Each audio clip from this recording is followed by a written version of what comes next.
The 5 cringy songs teens write. This video has been dubbed for the mind-reading impaired. You're a songwriter. I know you are. You wouldn't have clicked on this link if that weren't the case. Just admit it. There's nothing to be ashamed of. Except, oh yeah, your songs. Now, I'm willing to bet nearly every aspiring and successful singer/songwriter has written one of these 5 embarrassing songs. 1. The I Love You song. I call this first one the I Love You song because probably at some point in your early years, when you were just figuring out how to strum your first chords, the first thing you were probably thinking of is, hey, this would be a great way to tell Mary that I love her. I use the name Mary there because that's the most used female name in songwriting, and therefore is the most likely name to really hit the mark for ya, Mr. or Mrs. Songwriter. And if you were writing a song to a man, you were probably writing a song for your dear Johnny. Oh, Johnny, you're so fine, you blow my... Yeah, I don't want to go there. The thing is, whenever you go back and listen to your I Love You songs, they usually include lyrics like, I'll always be yours, or I could never let you go, or something to the effect of, if you love me back, you will be mine forever. This usually borders on psychotic, much like the Police's lyrics. Every move you make, every breath you take, I'll be watching you. But that song could probably fall under a whole different category altogether, which brings us to number 2. 2. The rejection song. No, this is not to be confused with the breakup song. This is the song you write when you attempt to show your feels, only to be told, step back, your breath smells like squirrel farts. Your teen spirit has now been spurned, and face it, you know it's going to make great material for your songwriting. But this song isn't only limited to being rejected for a date per se. It could be being rejected by a close friend or friends, by society in general, maybe even your parents, who rejected buying you that set of Pogs because they knew you were going to get tired of it in a couple months anyway. 3. The Change the World song.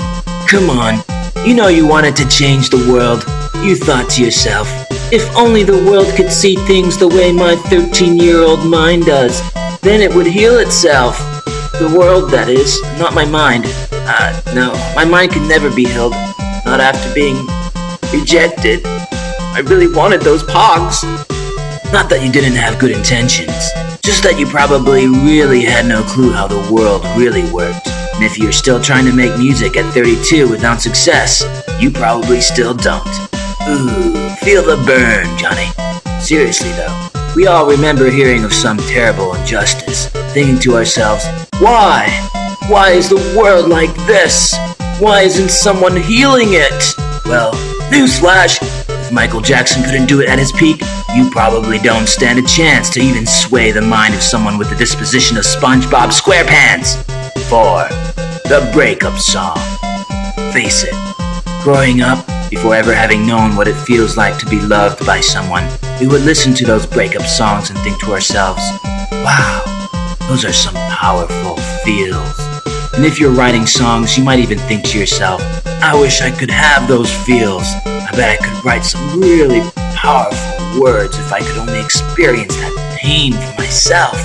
Except, when it actually happens, then it's like, and I'll do anything to keep her here tonight, and I'll say anything to make her feel right, then I'll be anything to keep her here tonight. And then it turns into, I catch the rainfall through the leaking roof that you left behind.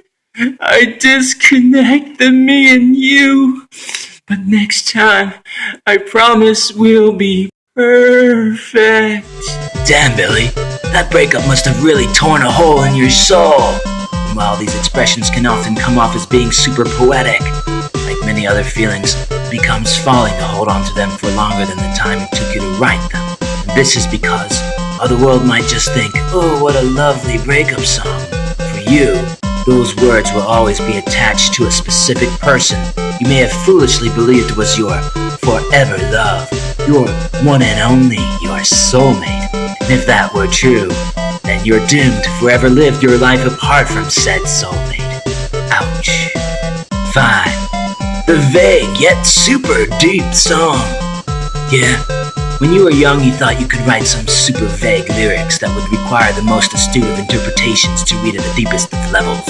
You thought using the word magic mushroom signified a world of maturity that proved you wise and experienced beyond your years. Some people managed to make such an art of this, they went on to have amazing careers. Tom York. But most of us didn't know what the heck we were singing about with lyrics like, "There's an empty space in my heart where the weeds take root." But hey, at least these songs are so confusing that no one will ever question the possibility that they might have some really profound meaning. But unless your name happens to be Tom York, no one will ever care to project themselves onto those vague as hell words you call lyrics. And there you have it, the 5 cringy songs that all teen songwriters write. Have your say in the comments below. Have I missed out on any? Do you disagree? Because if you do, I certainly want to hear about it. Also, if you have an empty space in your heart, maybe clicking the like button will ensure that no weeds will take root, and that hitting the subscribe button might even fill it up. Finally, while I advise against it, I have linked some of my most cringe-tastic music in the description bar below. Oh noes, the secret is out. This list isn't about teen songwriters. It's actually the 5 cringy songs that I wrote as a teen. You got me, but you did watch it till the end, so there needed to be some kind of big reveal. Otherwise, this episode would surely have been a letdown. We all know, soul bass never lets down.